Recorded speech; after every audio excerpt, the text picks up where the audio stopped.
Welcome to this free PHAT Life training. PHAT Life stands for Process, Heal, Align, Transcend. This is all about how to use feminine and masculine energy with your eating and your exercise.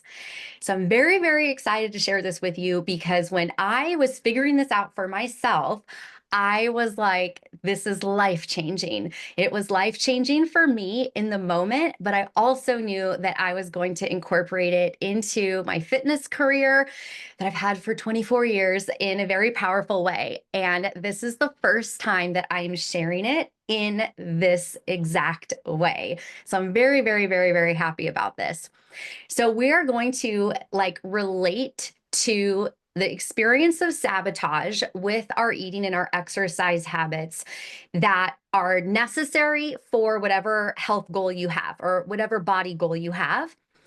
And so I'm going to be bringing a lot of things that you probably already know about into a formula where you're like, oh my gosh, I never thought about applying it specifically to how I feel about food, how I get attached to dieting for the outcome of my dream body, and not ever thinking about how to apply masculine energetics to exercise for the purposes of feeling more united within yourself. Before we get started, I want to ask you a couple of questions to contemplate for yourself. If you have found yourself asking why you can't stick with certain habits, or why do you sabotage yourself? If those are things that you have experienced on your health and fitness journey, we are going to solve those issues today in this masterclass. You are going to walk away with inner knowing of how to work with eating and exercise and how to work with your feminine and your masculine energy. I'm going to be teaching you how to use your awareness, which is inner alchemy, with your eating and exercise habits so that you actually have a place to focus your energy so that you can see it and so that you can work with it. Your energy work, your inner alchemy work is going to be more structured and it's going to be more tangible. And so that's really exciting. And I can't wait to share that with you. You're going to learn how to embody a core principle through the Sophia Gaia mythos story of the creation of everything. And that's really the story of the sacred union between spirit, which is awareness, and matter, which is our body. And I'm going to remind you that the mundane is actually magical, that your body is the temple, and that the structure is not the enemy, but the protector of creative flow. I have a couple of housekeeping things. This email is going to be sent to you via, or the replay of this class is going to be sent to you via email, but it's also going to be up on YouTube. So if you are watching this on YouTube and you did not sign up for this event, that's great. I'm so glad you're here, whether you stumbled upon this or whether you are subscribed to my channel. And if you are subscribed and you haven't hit the alarm bell thing, do that too. Then I'm so glad that you have the opportunity to listen to this, especially if you did not know that this event was happening. And before we get all the way into it, I'm going to share with you a little bit about me and my story so that you understand that what I'm going to be sharing with you today is actually all experiential in my own journey to figure out how to heal myself. So my name is Lauren. If you didn't already know that, I'm 43 years old and I have been in fitness since I was 19. I've had a ton of certifications. I actually had 10 years of doing all different types of certifications with like Pilates and joint mobility and nerve stretching and personal training and yoga and all these types of things. And I did the standard diet and cardio routine. Even though I was certified for lifting weights, I still did that whole thing because that's what so much of women are indoctrinated into. And I have also done powerlifting competitions. I've done two powerlifting meets where you lift really heavy weight with your bench press, with your deadlift, and your squat. And that was so much fun. I absolutely loved doing it because I'm 5'2", and at the time, it was still very much a man's sport. And so I would stand out as the woman, and it was really great to have that respect and the camaraderie from men. That was really exciting. I learned Pilates from Ron Fletcher, and he was a student of Joe and Clara Pilates. And I met Ron when I was 23 and he was 83. And there were a lot of women that would take the courses to learn Pilates that were like retired ballerinas, or they had already taken Pilates classes or like Pilates trainings. And they would talk about how Ron really changed the dynamic of their life. For me, being so young with him, I felt like he really set the tone for the trajectory because he had so much love for life, reverence for movement, and he infused that in everything. And so he was always just a special mentor for me at such a young age. And then I've had a lot of health issues, and health issues that I didn't go the full Western medical route, and or the Western medical route did not work. So I had to figure out something else. So I had two cervical disc tears where even one disc slid a little bit up and under the disc above it, but they both tore. Then I had lower GI inflammation at one point. Then at one point, my neck kind of was like stabilized, but then the pain went into my thoracic spine. And I learned a lot of really good stuff. Like I spent a lot of time doing Joe Dispenza's meditations, the hour and 15-minute long one where you became no thing. And I was able to get out of pain for short periods of time, but then I would have the flares. And I often felt very guilty and full of shame that I wasn't figuring it out because I knew better, because I had read books, especially with Dr. John Sarno about pain, that pain is suppressed emotions from ages 0 to 3. And so anytime that I actually exhibited pain, I would be really hard on myself because I took it as my fault. Eventually, I was able to switch gears and really see it as a barometer of, oh, you weren't aware of an emotion you experienced. Now you're feeling it. So what happened in the last week? What happened in the last 3 days that maybe was upsetting that you didn't deal with? So it really became a way for me to understand emotion in a very powerful way.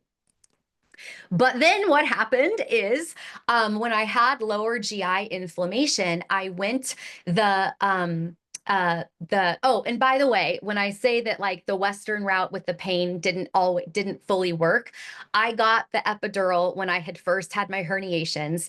And then years later, I was going back to the pain clinic to get cortisone injections to try to relax the muscles. I have had lots of different pain relievers, and I didn't want to have surgery because once you start changing things in the spine, you kind of exhibit issues in other areas when you fix a part of your spine that's supposed to be mobile. And in Dr. John Sarno's work, he was a back doctor. And he would talk about how a lot of times people ended up with multiple surgeries because the pain would just go somewhere else in the body after the original place was quote unquote repaired.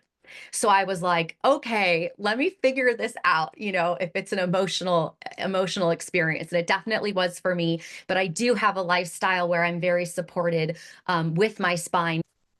In 2020, when we were all under incredible stress, that is when my digestive system totally tanked and I had severe inflammation.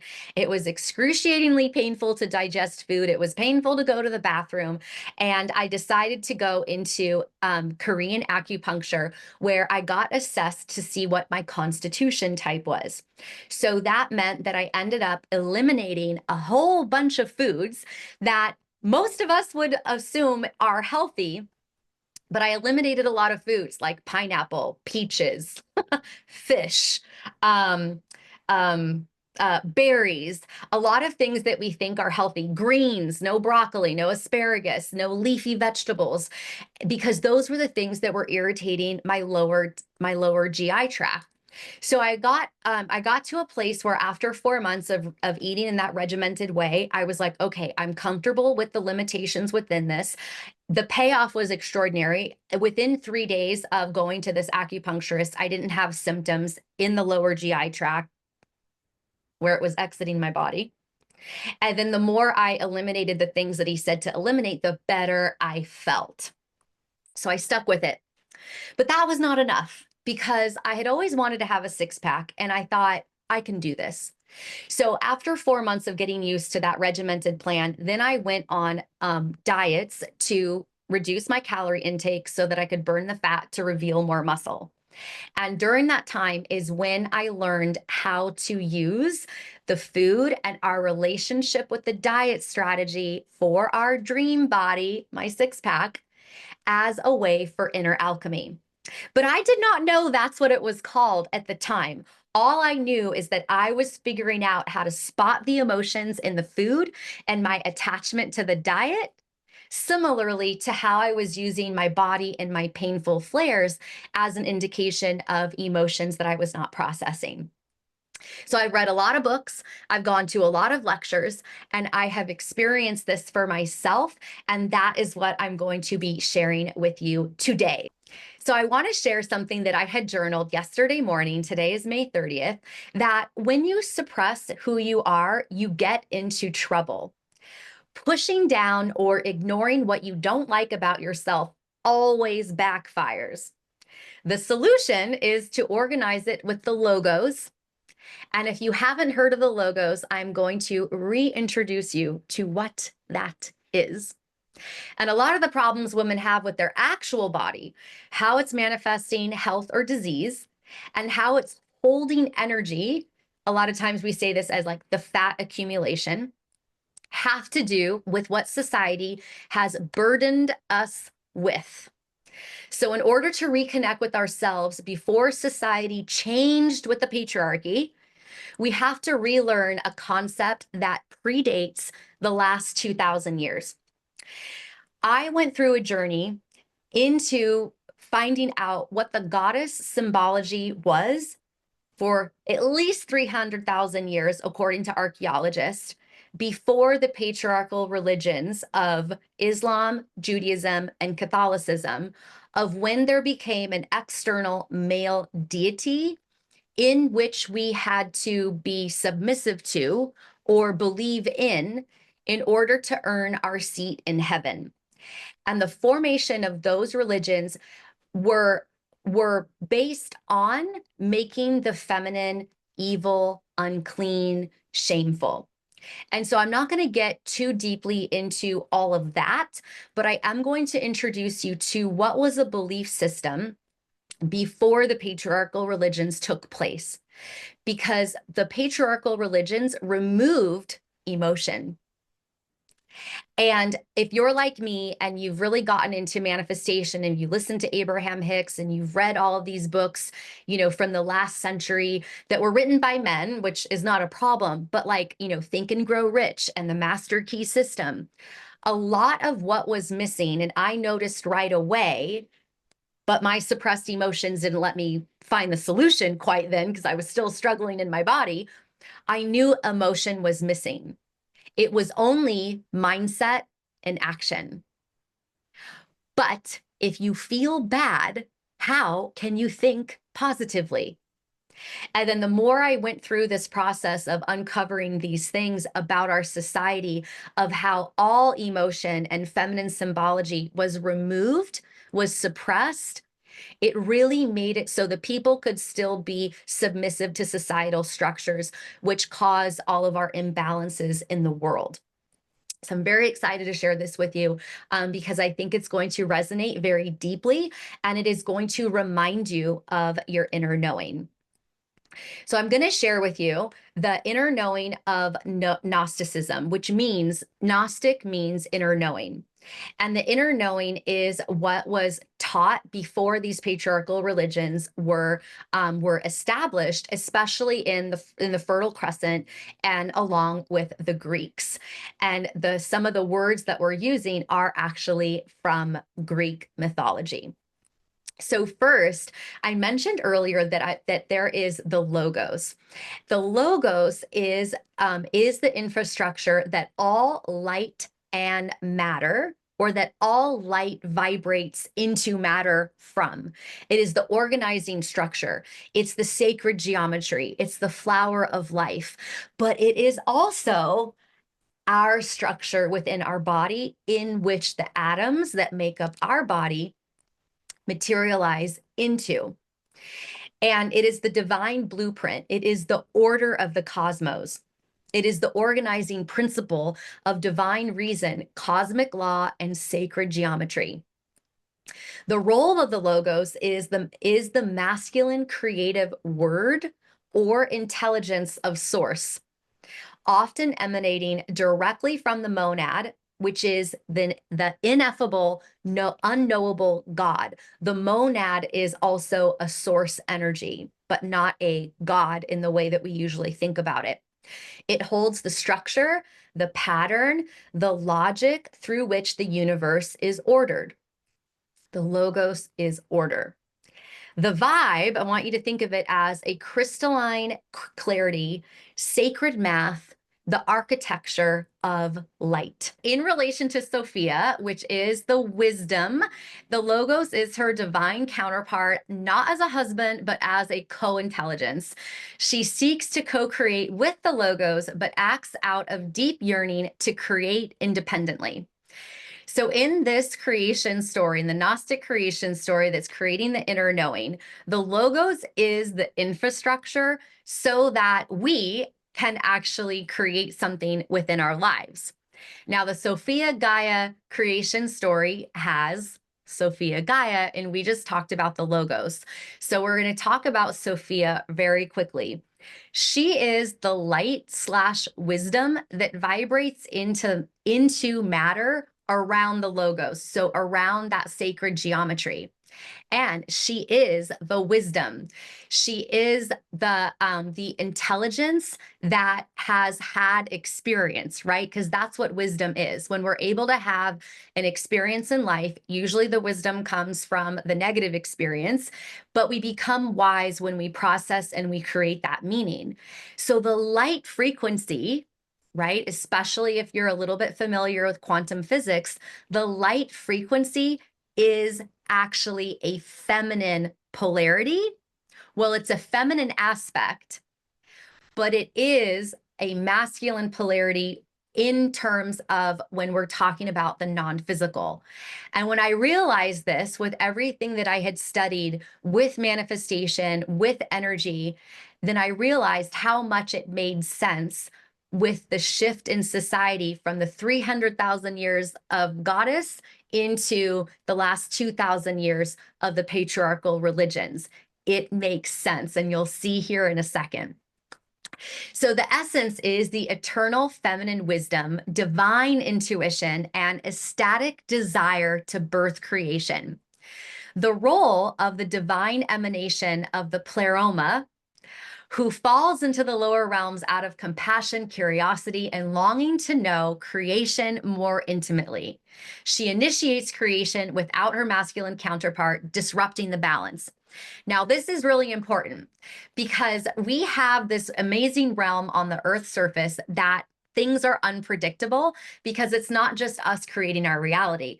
There are people that we are interacting with. And so this creation happens also from us, but also how we respond to what's happening. And that's the exciting part of using energy to create your life or create your body. The pleroma in the Gnostic scriptures is this like iridescent, milky substance that some people were able to see with their own eyes. Like, you know how like some people can see auras. Astrophysicists say there is something that they just call it stuff, that there is something in between the physical and the non-physical universe. But if you go way back to Greek times, it's actually called the pleroma. So this makes sense if we're looking at this in how our energy is manifesting in our eating and our exercise, that it is the logos that's in that pleroma, in this milky iridescent substance, that then everything gets to organize itself around. Now we're going to deepen this because we got a couple more concepts to go. It is the ecstatic chaos, the creative overflow, the mother of both light and shadow. And this is so important for us, especially as women, because part of what has happened in the last 2,000 years is that the woman, the feminine, has been shamed. Our bodies have been objectified. We've become, we've lost a lot of power within the physical body through years and years ago, but we still have a remembrance and we still experience it with body image issues and what we're doing with our body to try to fit into some beauty standard with our body shape or the size or how much it weighs. So when we have learned how to do away with the shadow, do away with how we're chaotic, do away with our moods, with our PMS, do away with anything that is not fitting a perfectly organized structure, then we're actually getting rid of what is innately us. And when we get rid of what is innately us, that's what causes the imbalance within our energy that then shows up in our health issues or our low energy, or how we are sabotaging our results. So there's the story of the descent of Sophia coming down into the material world. But it's actually more of a coming forward, if that makes sense. And if it doesn't make sense, you can make a comment on the YouTube section if you have a question, or you can put a question in the chat, or you can reply to the email when you get this replay. That the logos, if it's in the pleroma, if it's in this space between both worlds, there's no descent. There's no bad thing that happens. It's actually coming forward, crossing over from the non-physical world into the physical.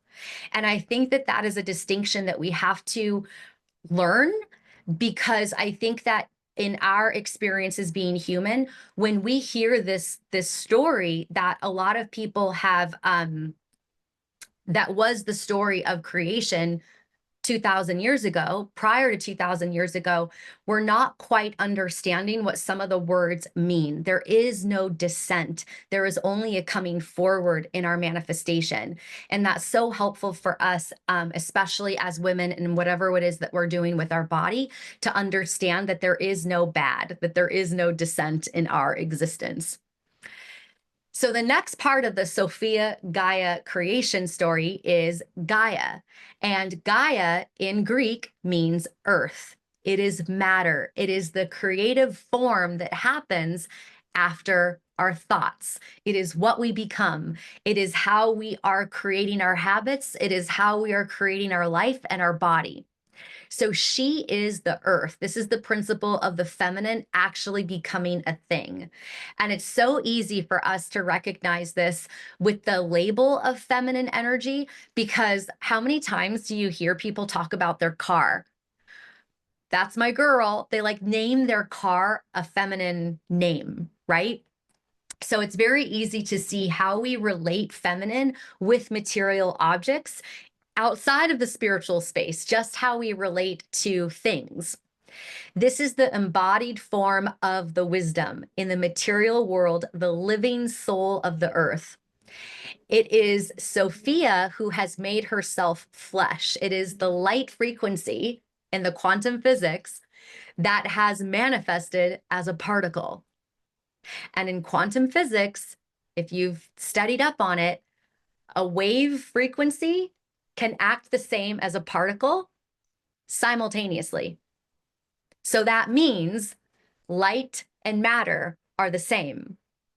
And if light and matter are the same, all of our creation has to do with feeling energy, feminine energy, organized around a masculine structure. And those are our habits.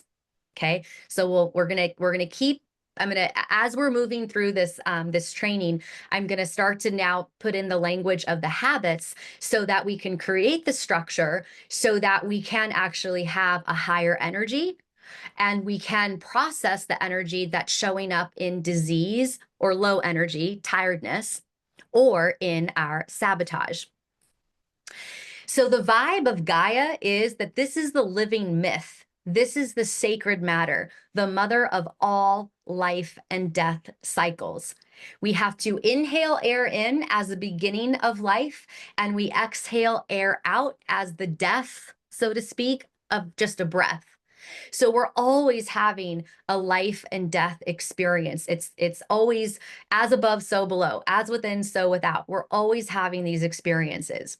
The key myth is that when Sophia became matter, became the earth through the pleroma, she actually became embedded within the earth. And that's really important for us to know because that means that we are, by our nature, part of her. We have this creative ability of taking our thoughts, our light, which is usually identified as masculine energy, and formulate them into matter, create something which is usually seen as the feminine energy.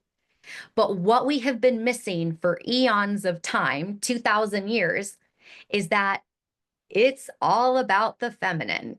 And that's what makes so much sense of why only certain people, the rulers, know this and have created a system to remove this inner knowing that we are connected because we are part of the universe. We are part of the earth. We have a cellular biology of earth science, of particles, of minerals that can also be found in soil. So we are this. And when we really create that Gnosticism, that inner knowing that we are this, the sky is not even the limit for what we can create for ourselves. So the final piece of this creation story is the Christed child, a person anointing themselves in devotion to the divine within. So if you go before the patriarchy, you'll find out that Jesus's name was actually Yeshua, and that Mary Magdalene was Yeshua's partner, not a reformed prostitute. And in fact, the Catholic Church recanted the Pope from 200 or 300 years ago or 400 years ago who said she was a prostitute. The Catholic Church recanted that statement, but the damage has already been done. The Romans, Constantine specifically, and in the year 312 AD, 312 years after Yeshua's death, they created the New Testament. They removed the Bible, the books. They didn't allow in books that revered the feminine and that taught the Gnosticism, that Christ is within, that Christ means oil, and that when you Christ yourself, that is the actual celebration of Christmas. And Christing yourself is devotion to the divine masculine and the divine feminine within. That we are the sacred Son of God, creating the Trinity. They changed the Trinity to be Father God, the Holy Spirit, and Jesus, all male deities. Please, for a moment, let me know, can a man produce a baby without a woman? Can a man produce a baby inside his body? No. So it does not make sense for the feminine to be removed. The feminine was removed because when priestesses, like me right now, teaching you that you have all the power within, empowered people. And if people are empowered, there is no rule over them. So that's why this information got changed. So I want to share this with you because I have spent so much time being depressed, So much time being depressed. I've gone to a lot of therapy. I've tried antidepressants. And the finding out about how our society has changed in the last 2000 years with the patriarchy, and how this information that is so empowering that Yeshua/Jesus was actually teaching, and how it was distorted to keep us suppressed, especially as the symbology of the woman and our feelings and our chaos. I was like, this makes sense why I'm so depressed, because I've literally been cut off. I have cut myself off from my own divinity, my own feminine nature. So I've been learning this in bits and pieces for the last 15 years. When I started my inner work, when binge eating stopped working, I forgot to tell you that in the beginning. I used to binge eat, but then one day I was so upset and I was crying so hard that I couldn't eat. And then I thought, oh my God, I'm not going to be able to make it if I can't binge. And that's when I started my inner work, because I went on antidepressants. I went to therapy. And one of the therapists said, you have all the answers within.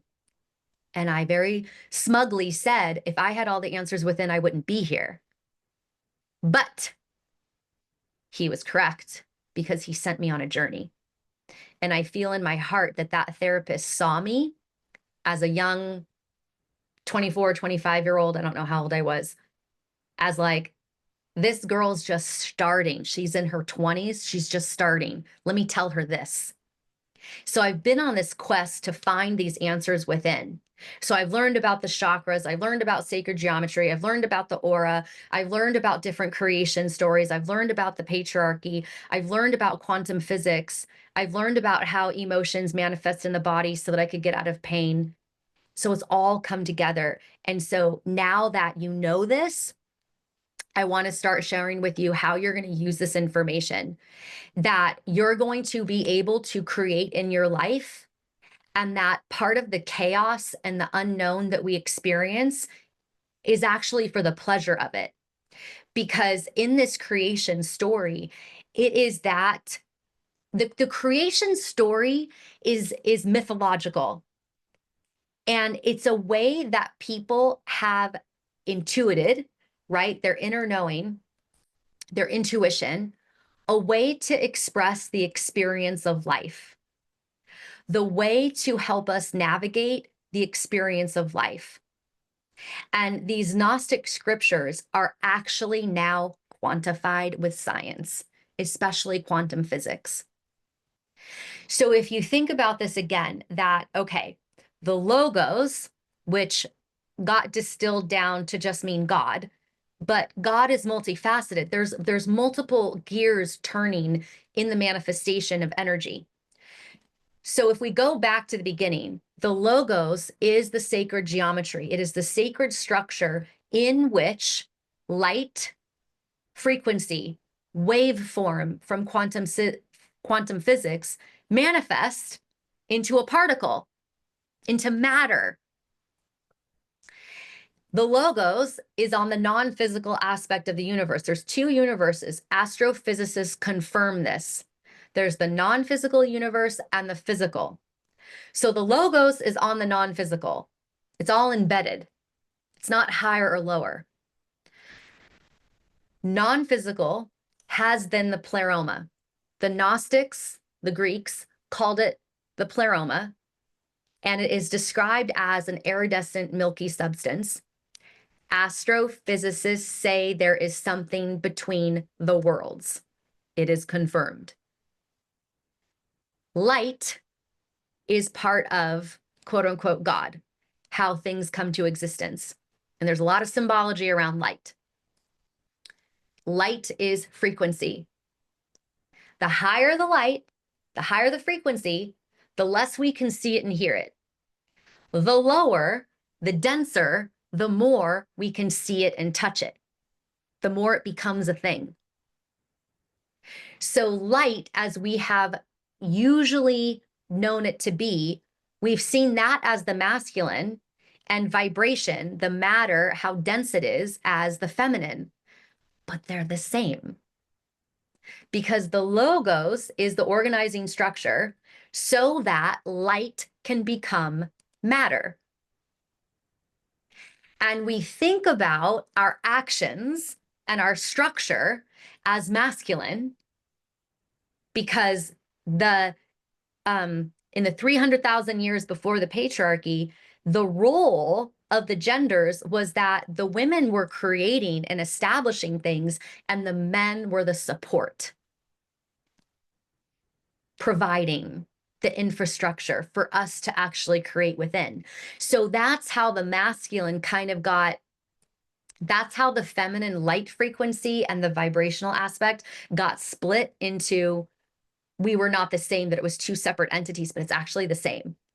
That the masculine is actually how we talk about our energy, our penetrative energy, our going forth energy. And the feminine is how we talk about our becoming energy, our manifestation energy, our nurturing something in the womb. Okay. So now let's talk about how you are going to create with this. Okay. So the masculine energy, right? When we're talking about it, the logos is the structure that light frequency, otherwise known as masculine energy, wave form of quantum physics, collapses into a particle, usually known as feminine energy, vibration, or matter. Okay. Masculine in the context of us using our own frequency and vibration. Okay, that's what I want to say. Masculine as in the doing energy, the structure energy, the following through energy, the father principle who shows value to his daughter, to his wife. So what happens is when we have this doing and this infrastructure, and we use it with the exercise, that means, this is going to blow your mind, all you have to do is commit to 1 day a week of exercise and then follow through with it. You don't have to make this huge commitment to 3 or 4 days a week of exercise. You can, if you want to exercise more, but in your heart, in your mind, your commitment is, I'm going to do 1 day a week of exercise. And when you follow through with it, you're doing what I call when I move, you move. Just like that. When I move, you move. Just like that. From Ludacris, that song in the 2000s. Because when you set your mind, your masculine energy, to do something and you follow through, you are building structure as if you are the logos, which you are. You are part of the logos. You have the same components as the logos, the organizing structure of the universe. So when you say you're going to do something with exercise and you do it, you're compounding the energy. You are building self-trust within your body that you do what you say you're going to do. And this self-trust leads you to believe your intuition. And not believing our intuition gets us into trouble so often. Judging our feelings gets us into trouble and makes us feel terrible about ourselves, makes us sabotage and binge eat. So when you are choosing to work out 1 day a week and you do it, in that moment, you're acting masculine. You are doing something. You are grounding your energy. You could even be processing energy. There's been so many times where when I was understanding what this was 2 years ago, I would go to the gym with an intention to ground a wisdom emotion that I had recently come to because I processed a negative experience, a memory that I was holding on to. Or I would say, I want to feel, I want to call in a certain type of emotion so that I could manifest experiences in my life that would give me the outside in experience, which is what the story of creation is all about. That we created within ourselves a way to have the experience surprise from the outside in. I always say that it's like if you scratch or tickle your head, it doesn't feel as good as someone else doing it because your brain is knowing that you are moving your fingers to create this sensation. There is a knowing. You don't need to incarnate from the Logos Sophia Gaia creation story perspective, which is why Sophia, wisdom, decided to embody herself to have an outside-in experience out of surprise and delight. So when I was relating to this, I'm like, okay, well then when I go to the gym, I'm either grounding wisdom of an emotion, an experience that I just processed, so that I can hold this energy without being triggered, that I could be more wise and listen to my intuition. And then other times it was, what do I want to experience? I want to experience happiness and connection and surprises from my friends. Literally, like a friend at the gym has made me a vase, and he gave it to another friend to give to me because we don't go to the gym at the same time anymore. And the friend was like, he made this for you. And I was like, oh my God, this is amazing. But that's like the whole thing of like creation out of surprise.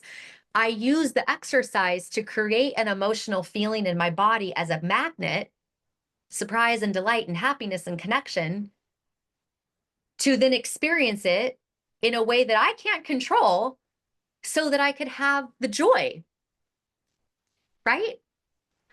I can act as the logos in the masculine energy to create a specific outcome, like I'm going to hit my shoulders twice a week to make sure that they grow in the way that I want to look. That is logos in action. There is a tangible outcome based on the structure that I'm giving myself. Then there is the surprise outcome because of the feeling that I'm generating. So when you do this with exercise, remember, it's only 1 day a week. You only have to commit 1 day a week and follow through. And this is what you are stimulating energetically and within your mind and your heart, to trust yourself, to trust your feelings, so that you can process triggers versus react to them and act in intuitive wisdom. Okay, so that's how you work with your masculine energy. Remember, it's all feminine frequency. Okay, so then now with your feminine energy, how we usually experience it, it is, or how we've usually been taught about it, is the being, is the flow. It's cyclical, right? We have 4 phases of our menstrual cycle. We have cycles. The moon has cycles. This is the mother principle. This is how a woman shows devotion to a man who shows that he is trustworthy. So when we are going to be working with the food to actually feel these emotions and allow ourselves to have cycles, to not be so hard on ourselves when we can't eat the same exact way every single day, because biologically we are not the same human being every day. That's what it is to be a woman. On a day-to-day basis, on a biological hormonal level, with progesterone, estrogen, testosterone, we are not the same human being on every single day because those hormones are fluctuating. So what that means is we can stop being so hard on ourselves trying to fit in to a masculine or a male-dominated diet culture of, you must stick with it in this way or else. It's not how we're designed. So when we are able to actually look at this with the food, which I'm about to start sharing with you, then you're really able to feel your emotions because you're going to have a place to look at them. And you're going to feel more empowered just because you're reminding yourself that you are trustworthy, right? Because in the back of your head, whenever you feel that self-doubt or that self-criticism kick in the back of your head, you're like, no, but I'm good. Like, I do what I say I'm going to do. I can trust this process because look, I'm doing 1 day a week of exercise and I'm following through. I'm already doing what's required of me. So if I'm doing what's required of me for my body, to build my muscle, to keep my joints mobile, to keep my soft tissue flexible, I'm already doing that. Therefore, whatever I am feeling with the food or getting attached to the diet, I can trust what's coming up, and I can trust how I process this and the wisdom that happens because of the processing. Because so many of us, because remember, this information was suppressed. And in order for the patriarchal religions to suppress this information about feminine energy, because we're a female body and it's feminine, they had to then make sex bad and make women whores, literally make Yeshua / Jesus's companion a whore, so that you wouldn't believe anything that you feel intuitively, that you're going to constantly look for some outside male figure to tell you what's true. And we can see it play out in everything. We see it when we take a sales and marketing class. We see it when we sign up for a diet program, that we're like, no, when I hire this coach, I need to do exactly what they say to do. We have been indoctrinated as women to relinquish our power. And our power is our emotion. Our emotion is intuitive. Okay? So working out, committing to 1 day a week and following through is going to allow this feminine aspect of yourself to trust the knowing, your mind, your thoughts, your masculine energy when you're processing these emotions and you're creating wisdom, so that you can actually feel your emotions instead of get triggered by the by whatever comes up in your life, causing your body to manifest in disease or health problems. Because remember, I was able to get out of pain, and I was able to clear even more emotion by actually processing these suppressed emotions. So here's how you're going to do it with the food, okay? So the feminine energy is the feelings, it's the vibration, it's the material form, it's the manifestation. So here's how this worked for me. This is how I figured it out. So like I said, I was on an anti-inflammatory diet, but I still wanted a six-pack. So in order to be in a calorie deficit and on that program to keep inflammation away, it was pretty restrictive because I couldn't eat as much, but then also I didn't have roughage. I didn't have asparagus. I didn't have lettuce. I didn't have any of the low calorie, high volume foods that usually everybody eats when they're dieting. I didn't have a bunch of food that could fill up space. So my foods that I ate in order to stay within that calorie deficit were primarily bell peppers, red, orange, green, whatever, peppers, mushroom, onion, squash, potato, sweet potato, and corn flours, flour tortillas, and rice. So I was very repetitive in eating almost the same thing for breakfast, lunch, and dinner, and the 2 snacks in between every single day. And then one day I was like, I'm so tired of having to measure everything. I'm so tired of not being able to have a meal out on a whim. I'm frustrated. And then it occurred to me that women around the world love tracking their macros, weighing their food, sticking with a specific amount of protein, fat, and carbs. So in that moment, I realized macros are not causing me frustration. I am frustrated. I feel on an unconscious level frustrated. So then I was like, okay, I remembered this YouTube clip where the millionaire matchmaker was talking to Abraham with an Abraham Hicks channeling event. And Abraham said, the reason why you have not found your man, because you are too close to the problem, because she's the millionaire matchmaker. She's matching up all these people, but she herself cannot. So I'm thinking about this episode where Abraham says, you're too close to the source. You've got to take your attention off. So in that moment of realizing that women around the world love tracking macros, I thought, okay, well, I'm going to go look. I'm going to print out the Wheel of Life. You can look it up on the internet. And I am going to look up areas in my life that I feel frustration, and I'm going to work on frustration in those areas. And when I did that, the resistance to tracking the macros got less and less and less. And I was like, oh my God, I'm onto something. So then what happened was every time I thought about food, every time I ate, every time I implemented the strategy of either my anti-inflammatory diet or tracking the macros, I was like, what am I feeling in this moment?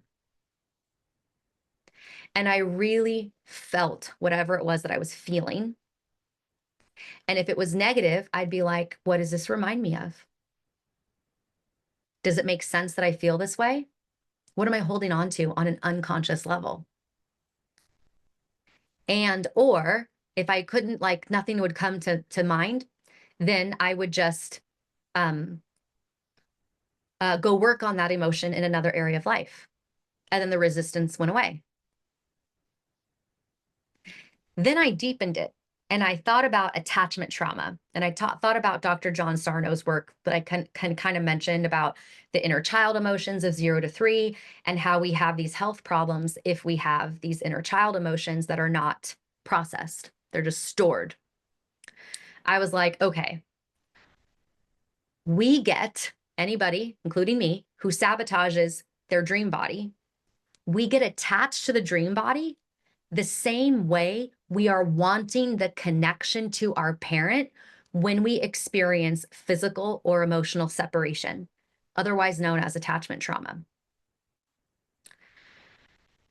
So when I realized that, I was like, okay, so now how am I anxiously attached to the outcome of tracking macros for my 6-pack? And then I contemplated, how do people avoidantly work with habits? They just don't do them. You just don't do them if you have an avoidant attachment style. But if we have an anxious attachment style, we're like making sure we do everything right, usually until we combust because we can't handle that much pressure, and then we binge. So that really gave me so much insight to see, where do I get attached to the dream body? How do I feel about food? How can I use food to help me process energy? How can I notice how these emotions that are clearly within me, but they're just showing up in the food and in the strategy because that's where my focus is, just like Abraham said to the millionaire matchmaker. So then it became very clear. Then it became, I got to heal my own attachment trauma. But it was beyond the parental connection. It became symbology. How is my heart, my nervous system, detached from my dad / the father principle, my mind? So we need our mind and our heart, our frequency and our vibration, our feelings and our thoughts to be together. Because when they're together, we take aligned action. And aligned action is what brings us forward. But if we have negative feelings and we have negative thoughts, we're going to take aligned action. It's just not going to go in the way that we want. And if we have negative thoughts and we have negative feelings, the body is going to manifest negatively in ways that we don't like it. But if we're able to change our thoughts and feelings and we're able to unite them, then we get to move forward towards our dreams, which, when we go back to the creation story, is that if Sophia Gaia wanted to create without the logos, because that's why she quote unquote left and descended. She didn't descend, she just left. If we take that into account, into consideration, that means that the logos, so to speak, as the organizing structure of the universe, we don't, I'm going to be very careful with my word here, and the word need does not fit exactly what I'm trying to convey. We don't need the logos because we have the ability to do it, which is why she came forth. Because we in our masculine energy can create the organization, and we in our feminine energy can create. That's why we're the ones who carry the baby. We nurture the baby in the womb, we birth the baby, we nurture the baby with breast milk, we teach the baby, and then the baby reproduces. We have the same creative ability. Do you get this? So if we have the same creative ability and you kind of already knew this and you already had your spiritual practices, but maybe your body hasn't transformed in the health that you want. Maybe it hasn't, you haven't been able to stick with the habits that you aren't necessary for your dream body, for the aesthetic that you want, or for the athleticism that you want. Like maybe you want to hike. You can't hike because you always get out of breath or you're too tired to do things. This is how. This is how you're able to bring that into action. So that's what I wanted to share with you, okay? So you can rewatch this as many times as you want, especially this latter portion about how you can actually work with the masculine and the feminine energy within your eating and your exercise, because you can Google the Wheel of Life. You can look up stuff about attachment trauma. You can learn attachment theory. You can learn Dr. John Sarno's work. I gave you everything that you need to go do it on your own. But obviously, because this is my joy and my passion and why I'm here, I would love for you to do it with me. So the Fat Life is my 3-month coaching container where I'm going to take you through this entire process 1 week at a time. It is totally organized with a week check-in, with a week to-do list. Like it is so pristinely organized. You are not going to feel overwhelmed. And we have a weekly coaching call every single week. And we have a community wall that you can post questions in between our weekly calls. It's fabulous. It's perfect. It is $111 right now. Our first container starts on June 2nd. Yeah, June 2nd on Monday. It's $111 and you can lock that rate in for all of 2025. You have the ability to cancel your membership at any time. You don't even have to tell me. You could do it your own. So like, don't feel like nervous and don't feel like you're taking a big risk. It's $111. You can cancel it at any time. I would like you to stay for at least the 3 months so that you can go through this process with me. And then if you stay all the way through 2025, you get to stay at $111 a month. And it's going to keep growing. And the prices are going to still keep going up because the next 3-month container, it's going to go up to $222. But I'm going to change the pricing next week. So you have 1 week from June 2nd until that following Monday, which I think is June 9th, to get in at $111. This is a steal. And I'm so excited to give this to you because I'm having it at this rate because this is brand new. Nobody is doing inner work with eating and exercise the way I'm doing it. Nobody's doing physical transformation with inner work the way I'm doing it. So this is brand new. And so I have it at a low rate of $111. I think like if you get Starbucks every single day, you're going to be saving money if you stop getting Starbucks and you start doing this. Like you can afford this is my point. So you can click the link below. If you click the link after June 9th, that link is going to now say $222. So just so you know, depending on like when you're watching this. And if you watch this a year from now, the link is probably going to be a whole lot more money because I'm going to keep adding the price, elevating the price every time we do a 3-month container. And anytime you join at whatever price point it is, you get to lock that in for the remainder of whatever current year that is. So it's a really, really, really good deal. Okay. So thank you so much for being here. Thank you so much for watching the replay. And I look forward to hearing from you.